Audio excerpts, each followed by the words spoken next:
On the show tonight, we have a fabulous lineup of guests to energise and inspire you.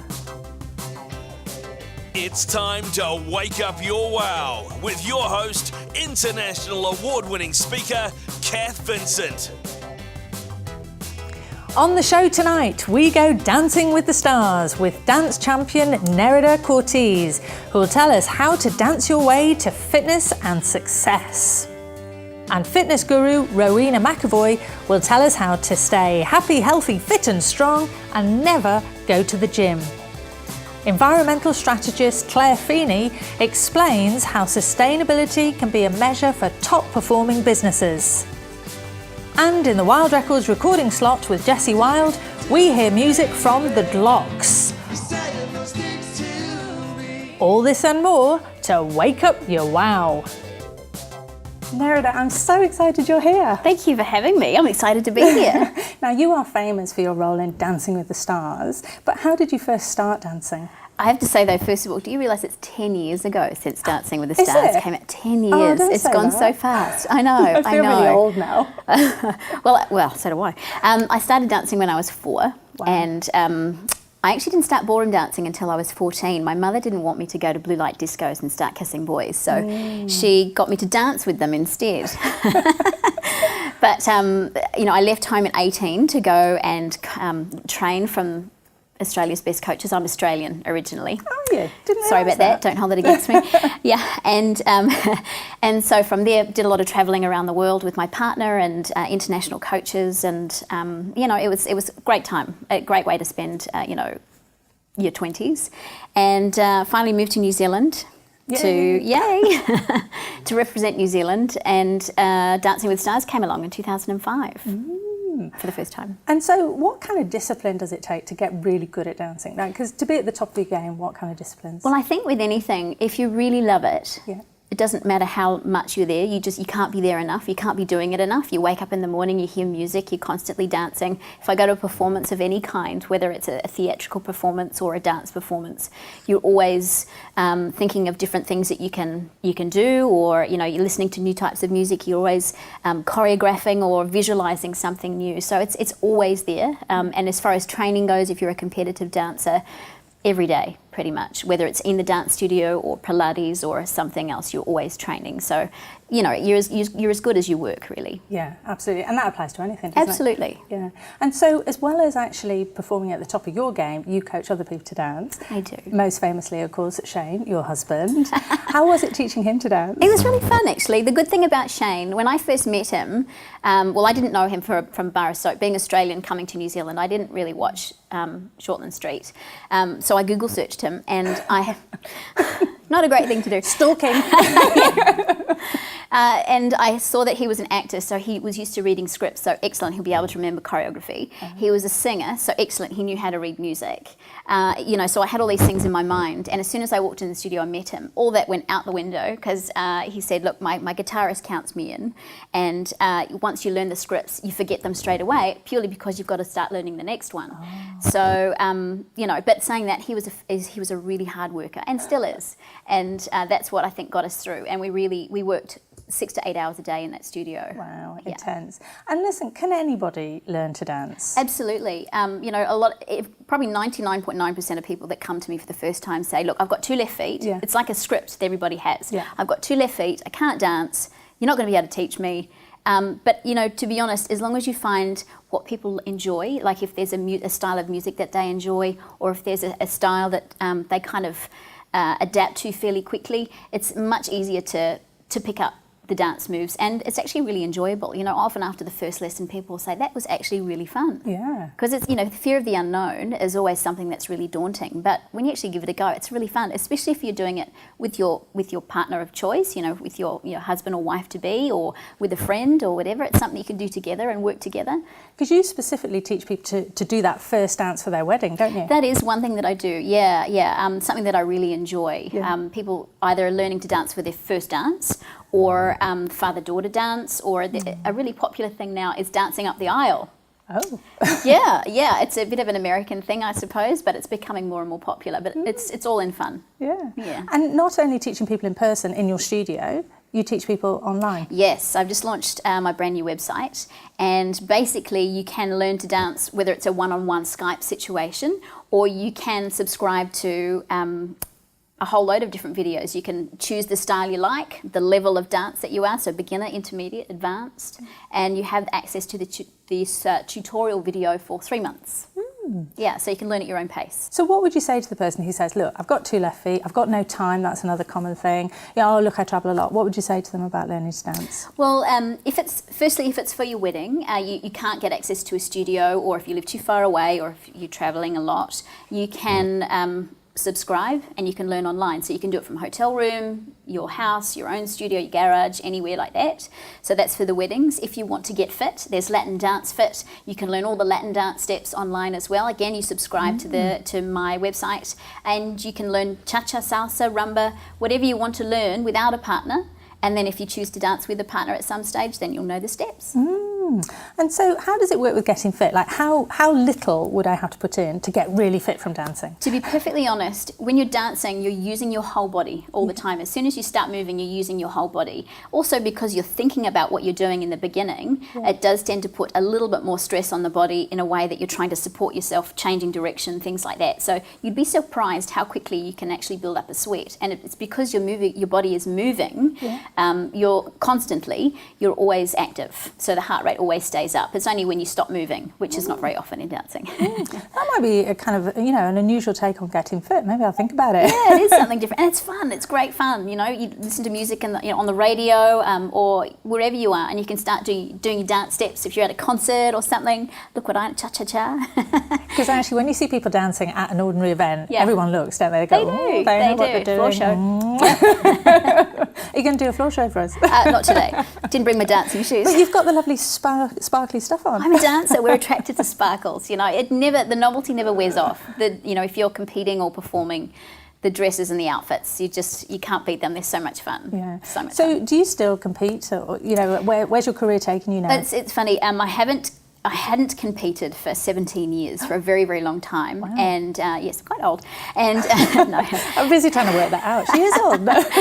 And just last year, I took one of my top Latin boys to Las Vegas to compete. And just as something fun, he didn't have a partner, but still wanted to do a bit of competition. So we entered the pro amateur event over there, and we won pretty much everything over there, which is quite a big shock, but it was a lot of fun. And that kind of inspired me to get back into competing myself again. So this year I'm competing professionally. And it's, it kind of taught me that no matter how old you are, no matter how past it you think you are, you can always learn to dance or do what you love to do. As long as you love it, you can do it.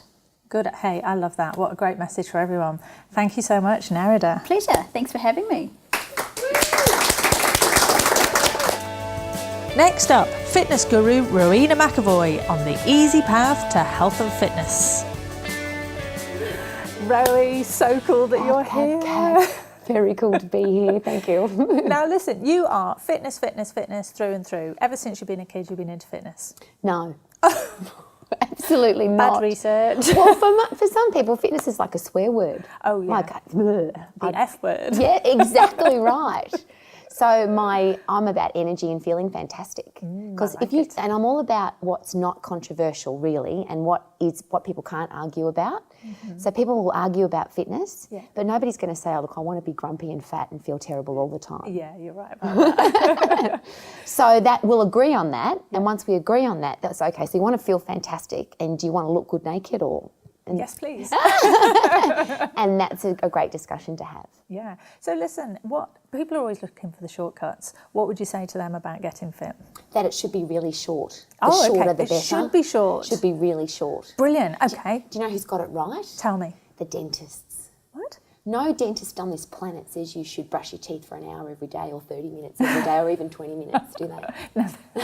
They made it really short, which means the whole world brushes their teeth. Yeah. And if you don't brush your teeth, how do you feel? Oh, yeah. Ugh. Exactly. Yeah. See, some people haven't exercised for so long they don't remember that, or they've never exercised so they don't know. Yeah. But if you do a little bit of exercise, you'll always feel fantastic. The same as if you brush your teeth.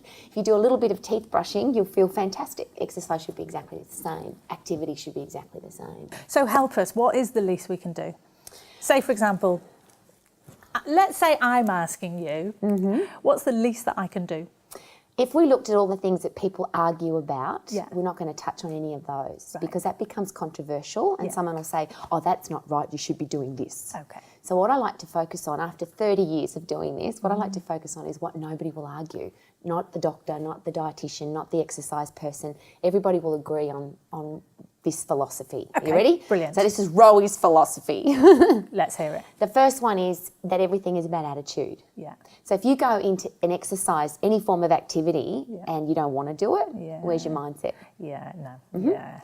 So I've spent a lot of my time living close to the ocean, for instance. You watch people exercising on the ocean and the sky is blue and the water's clear and the sand is white and they're exercising like this.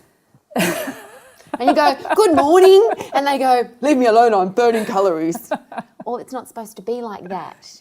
But if you go out with the attitude, I love what I'm about to do because it's going to add value to my life, you'll do it with a different attitude. So the first thing is be happy. Yeah, brilliant. Regardless, just be happy.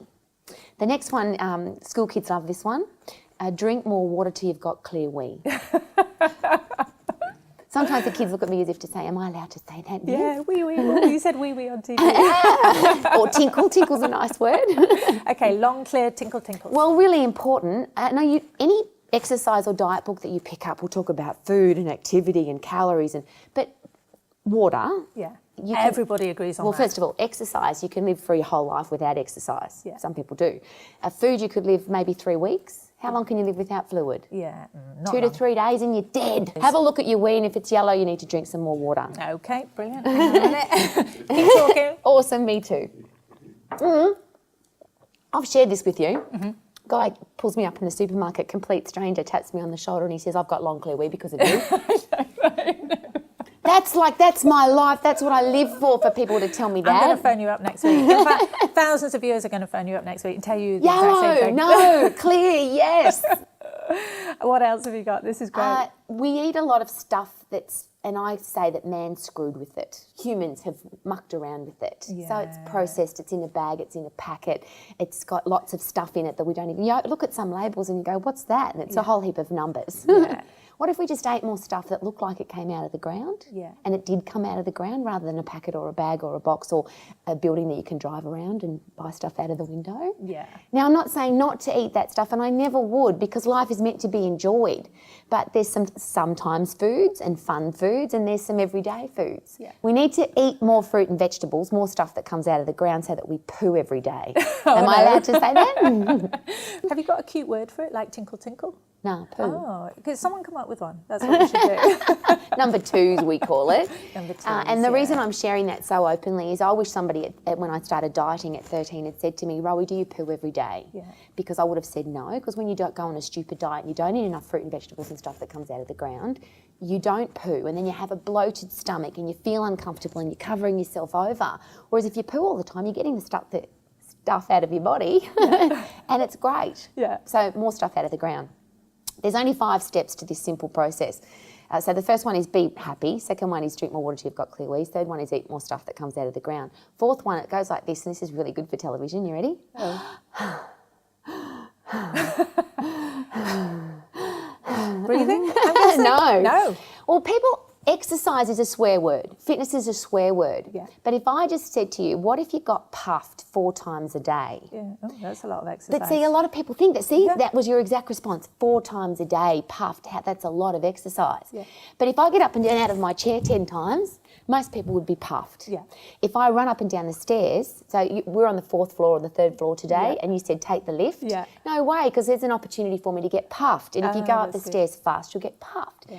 The fittest people in the world are the sprinters, and they get puffed in 10 seconds. Yeah. So I'm talking about, you ready? A 40-second exercise program. Oh, I like that. Which is less than brushing your teeth. I like that. So puffing, it doesn't matter. And your body doesn't know. Your heart and lungs don't know whether you're running or skipping or boxing or playing with your kids or walking your dog or vacuuming fast or... Doesn't matter, as long as you're moving to get your breath increased. Yeah. Fit people burn fat faster. We've got a big challenge with obesity. We've got a big challenge with kids that are overweight. And they don't want to exercise because it's too hard. Yeah. But if you share with kids, if you just get puffed, 4 times a day, and then they want to run up and down stairs. And it's literally 4 10-second blocks and you're done. Well, some people get puffed in less than 10 seconds. Oh, yeah. And the point with it is that if you get puffed, you get fit, and if you get fit, your body turns into a fat-burning machine. Cool. So it's really easy. I love that. Now, the last one for me, I believe, is the most important, and it's often forgotten, particularly with women, is that we need to be strong. We need to be physically strong. Yeah. Up until the age of 20, we're all building a body. After the age of 20, we're getting older. Oh. This disease called age. Hey, I was loving your interview up till now. And here's my philosophy again. The only reason we get old is we let an old person move in. Yeah, we start telling ourselves, I'm old. Yeah. I can't do that anymore. I'm too old. Old people don't do that kind of thing. Let me ask you this. What number does your age begin with? 5. That's almost. Awesome. Isn't that awesome? Yeah, no, I love that. So you don't have to get old, and the only reason we do is, and this is the only reason, and every university research study will tell you exactly this reason, we lose muscle tissue and we lose strength. But the reason we lose strength is because we're losing muscle tissue. Right. So if you maintain your muscle tissue, you won't get old. So what does that mean? Lift weights? Stay strong. No. No. Lift heavy things. Yeah. See, muscles are blind. They don't know whether you're lifting a child or a fridge or a bucket or a... They don't care. Muscles just need to stay strong, and they'll stay strong if they're overloaded. Women have children, they lift their children. That's an overload. We've got rubbish bins, we've got suitcases, but notice they're the things that we don't, because rubbish bins have got wheels on them now, suitcases have got wheels on them. The reason I believe that we've gotten sick and we've gotten weak is because we've become inactive. Yeah. Our lifestyles, we used to wind our windows in the car, do you remember? Yeah, I do. Mm-hmm, now we press the button. Yeah. Actually, our lives have gotten designed to be easier and easier, which is actually stopping us lifting anything. Which means you have to go lift something. Yeah. So whether it's a bucket of sand or a log in the garden, or it doesn't matter, as long as you're staying strong. Now, here's my favourite though. Fabulous at 40, fantastic at 50, sexy at 60, sensational at 70, awesome at 80, never give up at 90, happy and healthy at 100 plus. Why not? You're supposed to be healthy and fit when you're 20, but as you get chronologically more advanced, you should be getting younger and stronger because you've had more experience at it. Hey, I love that. Thank you so much for all those fantastic tips for us. Thanks for being here, Ro. It's my awesome. Pleasure. Thank you. Next up, sustainability expert Clare Feeney on the environment and change. Clare, welcome. Oh, it's great to be here with you, Cath. Thank you. Now, you advise to multi-million-dollar companies and government and all sorts of people. How are you influencing change? I think that one of the main things I do is I try to demystify what sustainability is and why they should do it. So a lot of companies will say, well, I don't even know what sustainability is. Yeah. It's just a buzzword, isn't it? Yeah, I kind of know what it is, but I sort of don't know what it is. Exactly. It's a concept, but we can't grasp it. Yeah. Or they might say, I don't know what sustainability would look like for my business. So I help them work that out.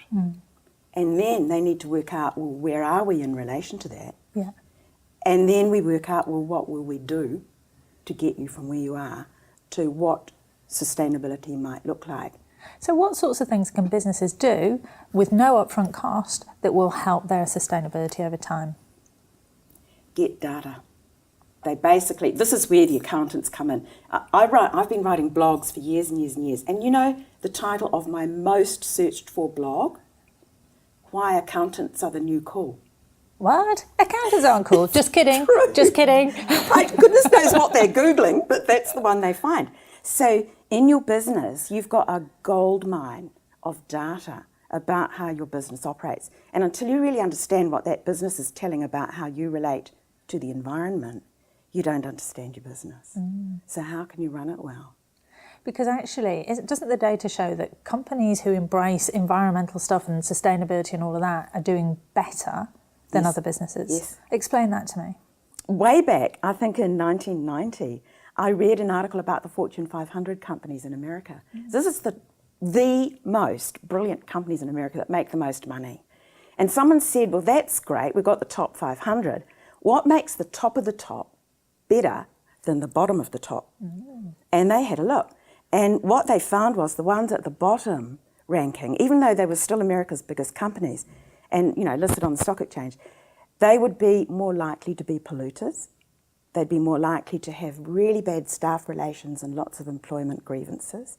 They would have customer complaints. They would have quality problems. They just basically weren't being managed very well. So at the top of the tree, you've got the companies that are good at everything. And so if you wanted to measure the quality of a company's management, you'd need to do a PhD on that. Well, no one can afford that. But if you just look at their environmental indicators, it's a brilliant, simple way of finding out how well that company's actually run. Wow. So actually, if you're running a business, look at your environmental stuff, data, to understand how well you're doing. Absolutely. And how does this relate? I mean, I know you work with big companies as well as smaller ones, but how does this relate to, you know, just a little SME, small business, of which obviously we have a lot in New Zealand? We do. I think 90% of New Zealand companies are 10 people or fewer. Yeah. And most of them around 2 or 3. Yeah. You know, so it's mum and dad doing the GST on the kitchen table kind of company. Exactly. Yeah. So how does sustainability relate to them?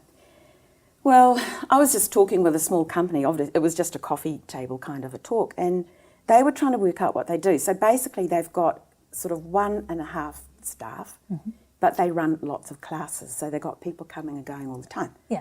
So we looked at, well, they're pretty good with turning out the lights. That's a biggie. Yeah. They already had recycling in the kitchen. That's a biggie. So I said, well, what about your biscuits and your tea?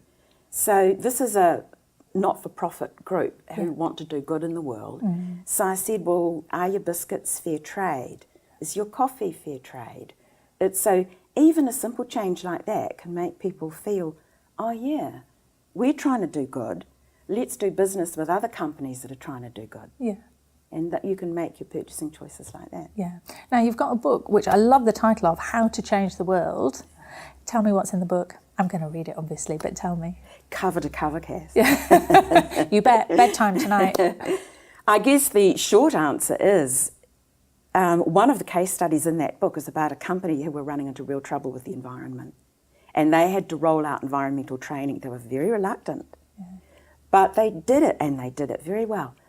4 years later, their turnover had tripled. Wow. Just from doing environmental From rolling out environmental training throughout the whole company. And the CEO couldn't understand where it came from. Yeah. But I knew. It's that Fortune 500 stuff. Right. You can't make that kind of a change in a company without involving every single person. So the book is about how to set up a successful environmental training program. Wow, fantastic. And I've got a whole model about it based on my experience. And at the heart of it is partnership. You have to work with everyone. So I've worked with groups of people where some of the people at the table could put other people at the table in jail, literally, for environmental offences. Ooh. And they've developed a training program that has lasted 20 years and is still going incredibly well. Wow. Well, it sounds like there's something in there for everybody, whether you're a big company or a small company. Yeah. Yes, and for us as individuals, of course. Yes. And just a message to my daughter, please turn out your lights. Claire said so. Thank you, honey. Thanks so much for being with us. Thank you, Cath. What a pleasure. So Jesse, you have had such an array of artists that you've brought to us each week. Who's performing this week? This week we have a band called the Glocks, who I first met at a bar that I was playing at. I really was attracted to their names because I'm a competition pistol shooter myself. You can't just choose people based on the name of their band. Well, then I heard their music and their attitude and just the style I love so much. And the songs are great. Okay, brilliant. Let's hear from them. Let's do it.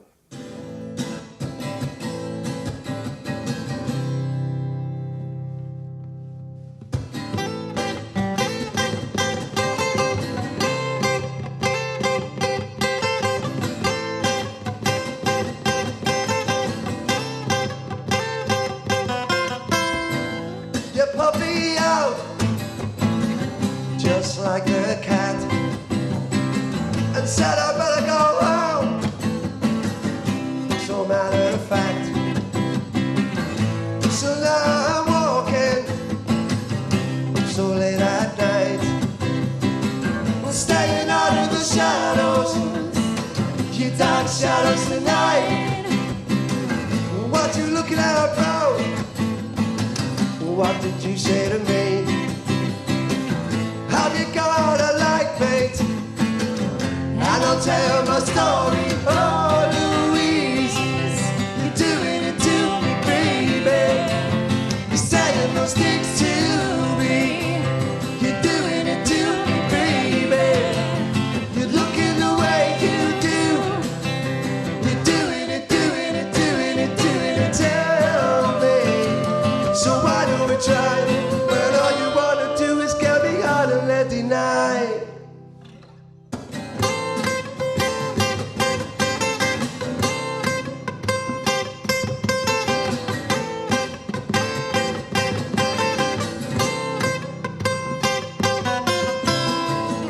Moses Somoza from Mozambique.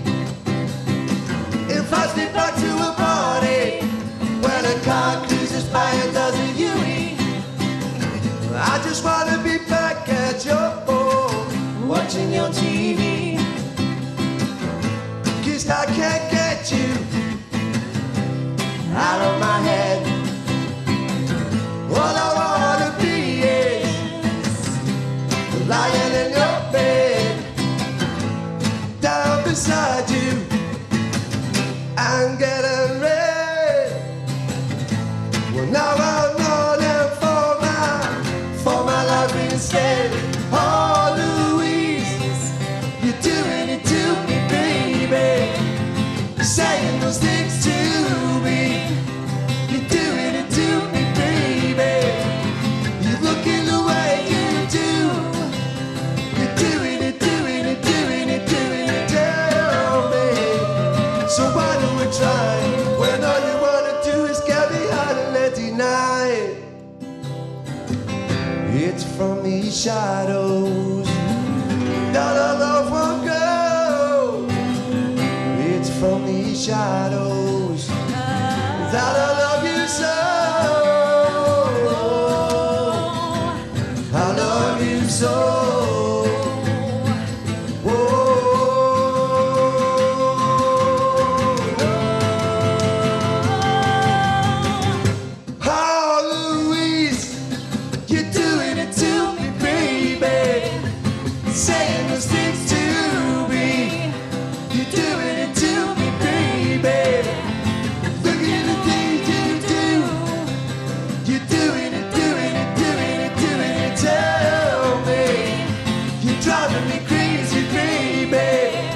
I'm begging you, begging you, begging you, begging you, begging you.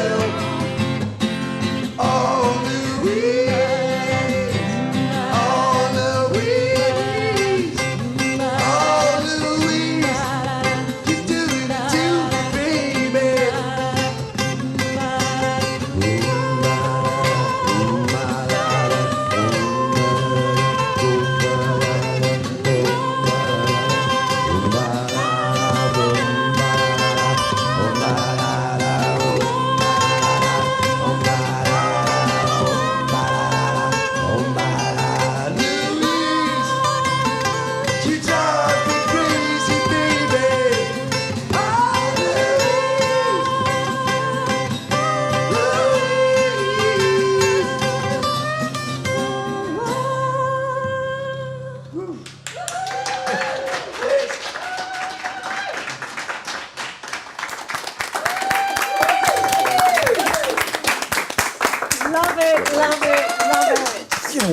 Cheers, thanks. Thank you so much for joining us. I love that. It's so catchy. It's a good tune, actually. Probably one of Mike's best, actually. So, Mike, you wrote that. Yes, I did. And who is Louise that we're all now singing about in our heads? She's an old school girlfriend from when I was 17. Does she know that you wrote this song? Yeah, oh yeah, she came to a gig recently, actually. Yeah. Phew. Okay, that's fine. We're still friends. Okay. A good friend. And it's quite a multicultural band, isn't it? So you're a Kiwi, I detected that. What else? We're very much based in Auckland, but I'm from Liverpool originally, and yeah, I'm from Scotland, Glaswegian. Scotland. Yeah. Say some more. Everyone's going to say, oh. Well, I've been here so long that I kind of call myself a skiwi now. A skiwi. Skiwi. I'm like a bit of a sort of a scoury because I want to be a Scouse Maori. If it's at all possible, which is sort of an eclectic mix of Liverpool and Maoridom into a sort of great big bundle of madness, really. Yeah. We do have 2 other members who couldn't be here today, unfortunately. We did invite Phil, but he's always that late coming in. We know he'll arrive by tomorrow. We'll get him to perform on his own when he comes. Oh, he's used to doing that. No, I wouldn't either. And hey, where did the name the Glocks come from? Well, it's obviously the name of a gun. It's the most widely used handgun in the entire of the United States, I do believe. And we just thought, well, if we can get people to swap a gun for one of our CDs, we'll be doing some good in the world. Love it, love Love it. your work. Well, hey, thanks so much for sharing with us today. The Glocks, everybody. Thank you. My thanks to all my special guests, to Nerida, to Clare, to Rowena, to Jessie Wilde and the Glocks. And until next week, don't wait to wake up your wow. Fruit and vegetables and then get puffed. And then get strong. You're such fun.